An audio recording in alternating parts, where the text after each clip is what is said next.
Hi, my friends. Today I'm going to talk to you about the Norfolk Pine, which is a plant that came into my life about 5 years ago when we knew we'd be traveling to my daughter's house for Christmas.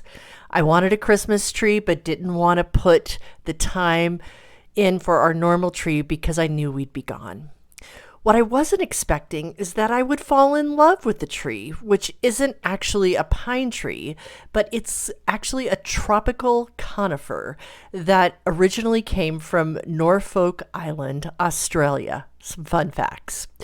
It is one of the first plants you see when you come into our house, and I was delighted to learn that spiritually, this lovely plant is known to help the heart to expand while also connecting unity with the plant world. And it has thrived here in our home, but now it's ready for a transplant. And I realized the pot that I had originally planted the Norfolk Pine in after taking out of the original pot from the nursery wasn't going to allow it to grow all the way up to the ceiling like I wanted to. So I decided it was time for a transplant, and so that it could grow. But if you notice the size difference in the pots, here I am transplanting it, which was quite a little bit of an effort getting it out, as it had been in there and was a little root bound, but I got it out and was delighted with it. And I'm going to share some more fun facts here with you about the Norfolk Pine and how it can help you with change in your life as you go. Well, I am happy to say 2 weeks have come and gone since the transplant of my beloved Norfolk Pine. I have decorated it a little bit for Christmas, and it's doing very well. I am very happy. It seems happy. All is good. And I really wanted to take a few minutes to share with you what I think is so important about transplanting a plant, to be sure, but the nurturing and growth that comes from not only making our plants healthy and happy, but making ourselves healthy and happy.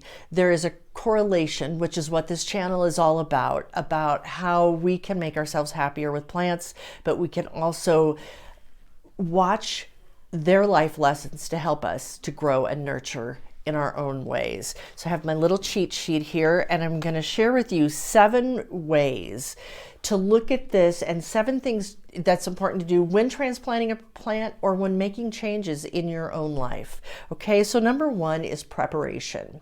For the Norfolk, I needed to make sure that the dirt in the pot was good. I had had another plant in here outdoors over the summer that was not able to come in. Sad but true. So I needed to make sure the dirt was good, make sure it was somewhat moist, not too much. And then I also needed to make sure that I had watered this a couple of days before. Again, not too much, just so that it was moist, so that it would be ready for the move. And if you think about that in conjunction to changes in your life, like the changes that we can make, that we can prepare for, are usually much easier on our stress load and on our life than those that come out of the blue and hit us hard, whether it be an illness, the death of a loved one, so many things that we could think about that where it just comes at us. But when we can make change and really prep for it and make, like I know right now my sister's getting ready to move, and the prep they've been doing to get that move, which is a huge change in their life. They've lived in their home for 25 years, and so they have been prepping and prepping and prepping for it. So, and the list and example could go on, but looking at how the preparation is number 1. Number 2 is timing, of making sure this is a good time for change when you can. Now, the thing that I knew for sure is that my Norfolk was really healthy. If it had been ailing, it's not always great to transplant a plant when it's not feeling so good to begin with. And so, but it was feeling great. It's right around the holidays, so I was doing a lot of changes and rearranging anyway, but and I had this pot available, so the timing was good for that. And it was, we'll talk about sizing here in just a minute, but it was just the perfect size, what I needed. So timing is everything when we're looking at change. Number 3 is careful handling. So I don't know how much you could really see in the time lapse that I did when I actually did the transplant, but I had dirt everywhere because when it finally popped out, and I'll really use the word pop because I had a couple of spades I was using to get it out, and it just, there was a little bit of a lip on that the blue pot that it was in, and dirt went everywhere. But I didn't panic. And I think that comes, it's a really part of careful handling, is not panicking because things didn't go how, it just wasn't a smooth pick it up and put it in another pot. Didn't work out that way. So I was very careful in how I just kept going. And, I knew I could clean up the mess later. Boy, thank goodness for my portable vacuum. And, just that I was able to get it up without too much of a problem. So careful handling. And that's the same, again, with change in your life, relationships that you have, and it's the handling of how we do things and paying attention to all the details. Adaption. So sometimes we'll make a change. It doesn't work out so great, right? Same with the plants. Sometimes you transplant it and all of a sudden it's not happy. So it's really looking at the adaptation. And I knew one of the things that I needed to do right away when I transplanted this was I put some rocks because it was kind of leaning a little bit because the roots, of course, hadn't taken hold yet.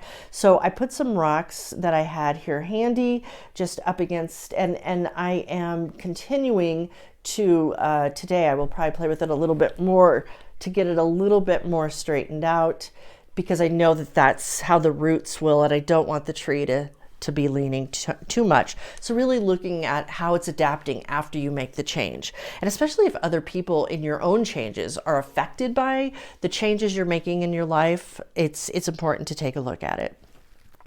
And then number 5 is monitoring and adjustment. So again, changing things around, what needs to happen. Maybe it needed a little bit more water. Every day I come in at night, and this is, it's right here by my front door. And so we're looking at this all the time. So it reminds me to look at it. How's it doing? How's it feeling? And it's been growing. I mean, you could see there's some growth coming up here already. And this was one of the branches on it I didn't know was going to do so good after the transplant, but I can see that it's really doing well. So I'm just adjusting, monitoring, etc. When I come in here, this is the room I do my meditation every day. I check on it to make sure that it's doing okay, and it seems to be doing lovely. Number 6, and this is probably the most important thing that we can know for ourselves in lives and with being a gardener or just someone who loves a plant or two. That's okay as well, is the fact of patience. We got to have patience. We got to go, okay, I did everything that I could possibly do. Now I just got to see how it's going to go. And that's why I decided to wait 2 weeks before I did this part of the video, because I really wanted to see how the transplant went, and it went absolutely lovely, and I'm delighted with it. But patience, where are you at with patience in your life? Because it is so important for so many things we do, especially in this, gotta have it now world we live in. Patience is a good thing to have. And finally, number 7 is just to remember about the growth and nurturing, that if I nurture this plant on a regular basis, it's going to grow by only taking, not getting overzealous, shall I say, and putting this in too big of a pot. You should only transplant it something that's like 2 to maybe 3 times bigger than the pot that it was originally in. Because if I get overzealous, it's not going to nurture, and I just want it to grow, right? There's sometimes in our life, our businesses, etc. I just want it to grow, but we've got to have that patience again and just nurturing it till we get to where we need to go. So that's what I wanted to share with you about the Norfolk Pine. It is a lovely Christmas tree and a lovely tree all year round. And what I would throw out there to you is not to throw out your poinsettias, if you have some kind of pine tree that you bring, a living Christmas tree that you do, because so many people just throw them away at the end of the season, and they can really become beautiful other plants. I'll share that with you sometime. I have a poinsettia that I've had for a number of years now that is just this lovely plant that I have all year long. So I'd love to hear in the comments, what has your experience been with Norfolk Pines? Are you planning on getting one this Christmas season? How do you nurture and grow it? And what has really worked for you? Be sure to leave a comment and tell us so that we can share what everybody's experiences are with it, as well as subscribe. You know, our channel grows by that, and like, if this resonates with you, if this whole idea of talking about plants and thinking about how they nurture us and how the plant world is so much like the real world that we live in as human beings, I would love to have you come along on the ride with us. All right, until next time, take really good care.